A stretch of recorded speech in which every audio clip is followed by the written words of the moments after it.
नमस्कार, आपण पाहत आहात आलमगीर न्यूज लाईव्ह 24 बातम्या अहमदनगर जिल्ह्यातील।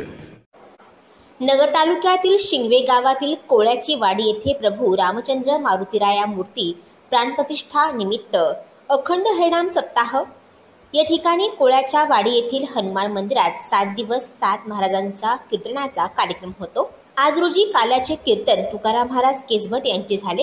या ठिकाणी सर्व पंचक्रोशीतील भाविक भक्तांनी महाप्रसादाचा लाभ घेतला। तसेच पाहिले तर कोळ्याची वाडी येथे 400 ते 500 लोक राहतात, पण असा एक कार्यक्रम भव्य दिव्य कार्यक्रम झाला आहे।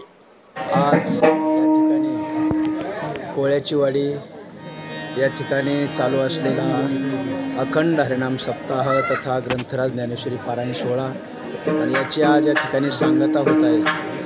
कोळ्याची वाडी असणारं हे छोटंसं गाव, कोळी समाजाचे असणारे सर्व हे बांधव, परंतु अध्यात्माविषयी त्यांना असलेली तळमळ, अध्यात्माविषयीची ओढ, भगवंताविषयीचे प्रेम, मग महिला मंडळी असतील, लहान मुलं असतील, वृद्ध माणसं असतील, सर्व 100% लोक एकत्रित येऊन हा भव्य आणि दिव्य कार्यक्रम वारकरी संप्रदायाचा सप्ताह या छोट्याशा गावामध्ये झालेला आहे। खरोखर मला तर वाटतं या छोट्याशा लोकांचं खरोखर कौतुक करावं की वाड्या वस्तीवर काम करणारे लोक अध्यात्माविषयीची जास्त माहिती नसतानासुद्धा एवढं प्रेम अध्यात्माविषयी या लोकांनी दाखवलेलं आहे आणि आज या कार्यक्रमाची सांगता होते।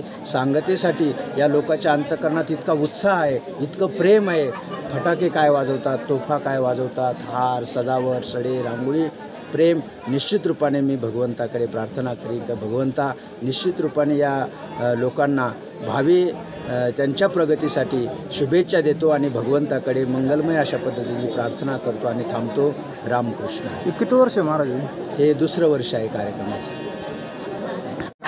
साप्ताहिक सप्ताह चालू आहे। यावेळेस इथे कालाचे कीर्तन नेटकं सुरू झालं आहे। यंदा या सप्त्याचं दुसरं वर्ष असून सर्वांच्या सहकार्याने आणि आदरणीय परमपूज्य आमचे गुरु तुकाराम महाराज केसभट यांच्या मार्गदर्शनाखाली आणि सर्व गावकऱ्यांच्या सहकार्याने यंदाचं हे दुसरं वर्ष आहे। कोळ्याची वाडी येथील सर्वांच्या सहकार्याने हा सप्ताह योग्य रीतीने चालू आहे। आमच्या वाडीचा यंदा दुसरा वर्ष आहे सप्त्याचं। केसभट महाराजांनी आमचा सप्ताह अतिशय उत्कृष्टपणे चालवला आहे, तरी आमच्या सर्व गावकऱ्यांचा त्याला भरपूर प्रतिसाद मिळतो। एवढं बोलून मी थांबतो।